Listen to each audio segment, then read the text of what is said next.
अस्सलाम वालेकुम, हाय to everyone.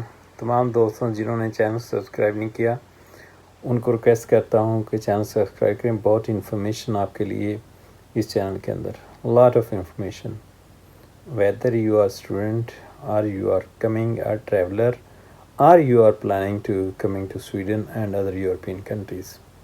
आज की वीडियो में हम लोग बात करेंगे requirements and rules that apply when you are travelling abroad from Sweden.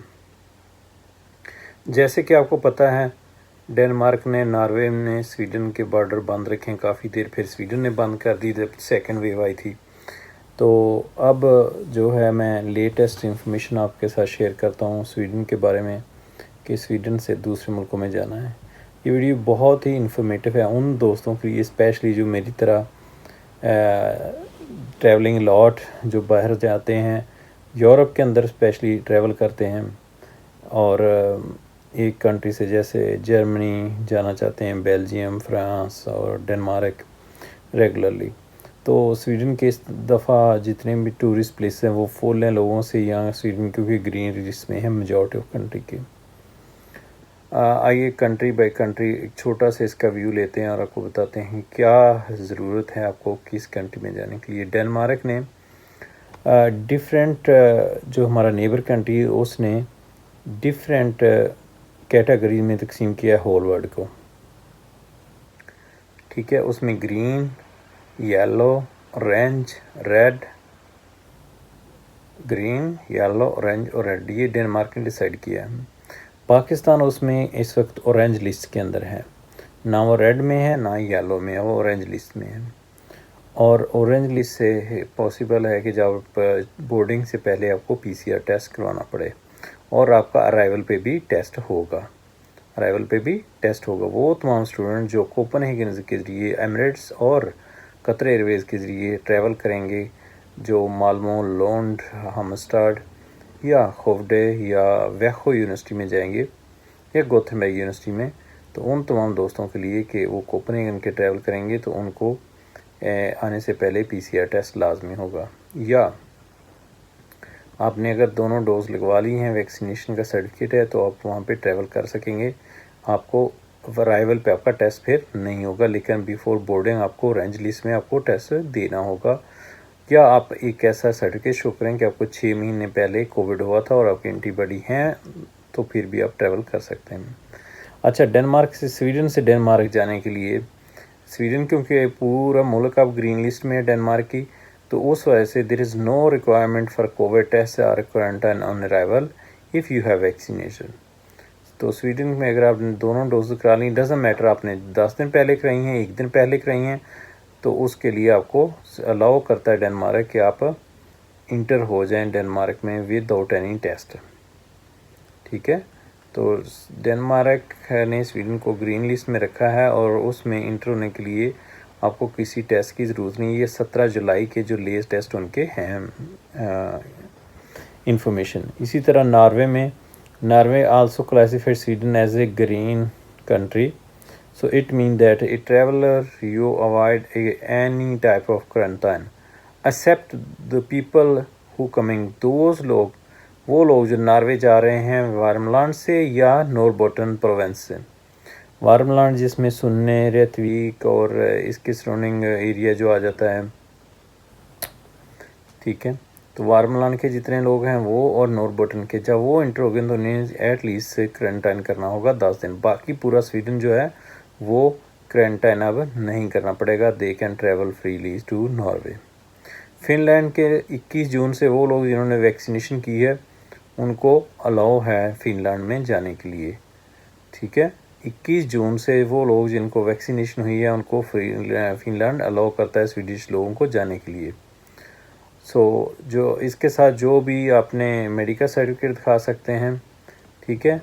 Otherwise there one requirement Finland की कि जब आप वैक्सीनेशन के 14 दिन बाद ट्रैवल कर सकते हैं, फिनलैंड में वैक्सीनेशन लगवाने के 14 दिन बाद ट्रैवल कर सकते हैं स्वीडन से, उससे पहले नहीं जा सकते।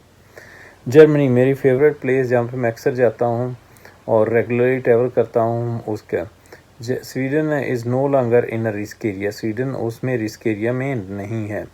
लेकिन आपको अभी भी नेगेटिव टेस्ट या आपको वैक्सीनेशन या आप उसके लिए रहे हों, उसका कोविड का शिकार रहे हों, तो ये तीनों सर्टिफिकेट में से कोई भी आप शो करके स्वीडन से जा सकते हैं। क्वारंटाइन हमें कोई नहीं है और कोई और रिस्ट्रिक्शन नहीं है, डिजिटल डॉक्यूमेंटेशन या ऐसी कोई रिस्ट्रिक्शन नहीं है जर्मनी के लिए।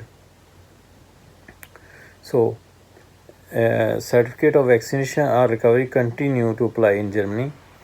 जो आपकी वैक्सीनेशन है वो हुई हो या आपके पास PCR टेस्ट हो, आपका इस वक्त जर्मनी के अंदर स्वीडिश लोगों के लिए जाना बहुत ईजी। आप रिस्क फ्री जोन से बाहर हैं और स्वीडन से हम लोग ट्रैवल कर सकते हैं Germany just PCR negative test लेके, ठीक है। नेगेटिव टेस्ट या एंटीजन टेस्ट आप ले लें और या आपकी वैक्सीनेशन हुई। जर्मनी कोई बॉन्ड नहीं करता आपको कि 14 दिन जिस तरह फिनलैंड करता है। फ्रांस में भी इसी तरह है। स्वीडन से कोई भी बंदा किसी भी टेस्ट की कराने की ज़रूरत नहीं है। अगर आप वैक्सीनेटेड हैं, आपको दोनों डोज लगी हैं, तो आप जा सकते हैं फ्रांस। अगर आपको वैक्सीन दोनों लगी हैं और उसमें कोई रिस्ट्रिक्शन नहीं है, आपको टेस्ट की ज़रूरत नहीं है, ठीक है। फ्रांस में आपको टेस्ट दिखाने की ज़रूरत नहीं है। आप वैक्सीन अगर लगी है तो आप ट्रैवल कर सकते हैं फ्रांस विदाउट एनी रीज़न। कोई टेस्ट नहीं है आपका, अराइवल पे भी नहीं होगा वहाँ पे, और ना ही कोई क्वारंटाइन है आपका जाते हुए कहाँ पे, फ्रांस जाते हुए स्वीडन से। स्पेन का जो है आगे लेते हैं। स्पेन मोस्ट फेवरेट कैनेरियन और अदर डेस्टिनेशन है जो स्वीडन के लिए। तो स्पेन के अंदर travelling from Sweden Spain must be complete a health declaration no earlier than 48 hour before arrival. तो आप जब स्वीडन से जा रहे हैं तो 48 घंटे पहले आपको एक हेल्थ डिक्लेरेशन करनी होगी जो QR कोड के साथ वो पढ़ सकें। और जो नॉर्लैंड के लोग हैं ऊपर रहते हैं नॉर्थ में, क्योंकि वहाँ पे अभी भी थोड़ा सा है इन्फेक्शन रेट, तो उनको वैक्सीनेशन या नेगेटिव टेस्ट का रिज़ल्ट दिखाना होगा 48 घंटे पहले का। इटली एक और हमारा जो नेबरिंग यूरोपियन कंट्री है, इसके लिए EU डिजिटल पास उन्होंने रख दिया locate from the digital form. From 1 जुलाई से जो भी इटली के अंदर होगा आपको डिजिटल पास दिखाएं या ये नेगेटिव PCR जो कि 48 आवर पुराना हो या इससे ज़्यादा ओल्ड ना हो। चिल्ड्रन ऑफ 6 ईयर एग्जेम्प्टेड हैं इससे। सो आप ग्रीस का भी according to Swedish embassy in Greece the situation in the country में change short time but right now you have a negative PCR test you can enter into Greekland. Croatia बहुत लोग जाते हैं हर साल। क्रोशिया में ये है कि उनका रूल है traveling to Croatia has a negative PCR test that maximum 72 hours old पुराना टेस्ट होना चाहिए। तो आप क्रोशिया जाएं, एंजॉय करें समर को, ठीक है। इसके अलावा जितने भी बाकी कंट्री, मैं थोड़ा सा पाकिस्तान के लिहाज से बता दूं कि डेनमार्क में जैसे मैंने कहा था कि आपको 2 हिस्सों में तकसीम किया। स्वीडन अराइवल पे तो आपका PCR टेस्ट हो जाएगा, वो देख लेंगे अगर टेस्ट हो रहा नहीं। डेनमार्क में अभी भी आप जो हैं वो हम लोग पाकिस्तानी इंडिया तो येलो में है, हम लोग उसमें ऑरेंज लिस्ट में हैं, ठीक है।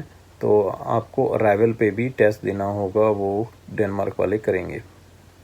तो वो ट्रैवलर, वो लोग जो मेरी तरह ट्रैवलिंग के शौकीन हैं या जाना चाहते हैं यूरोप के अंदर ट्रैवल करना चाहते हैं स्वीडन से, उन तमाम लोगों के लिए बहुत ही अच्छी खबर कि आप अगर नॉर्वे जाना चाहते हैं वो वहाँ पे भी स्वीडन के लिए कोई क्वारंटाइन नहीं है। जर्मनी में भी ख़त्म कर दिया, अब नो रिस्क जोन में हैं हम लोग, और डेनमार्क की भी। So if you want to travel from here to Paris by car is open now, you have just show your negative test, you pass Denmark में तो वो आपको पूछेंगे नहीं, ठीक है।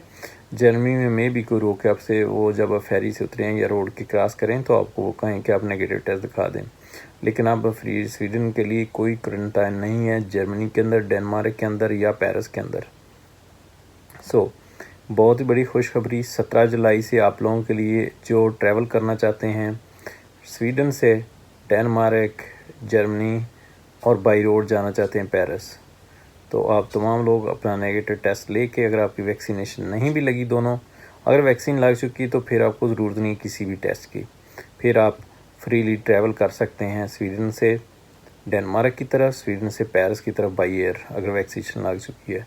लेकिन जर्मनी के अंदर आपको वो दिखाना होगा अपना नेगेटिव टेस्ट। वो जर्मनी ने भी शर्त रखी हुई है, लेकिन क्वारंटाइन नहीं है स्वीडन के लिए किसी भी मुल्क में आप जाके बैठने का।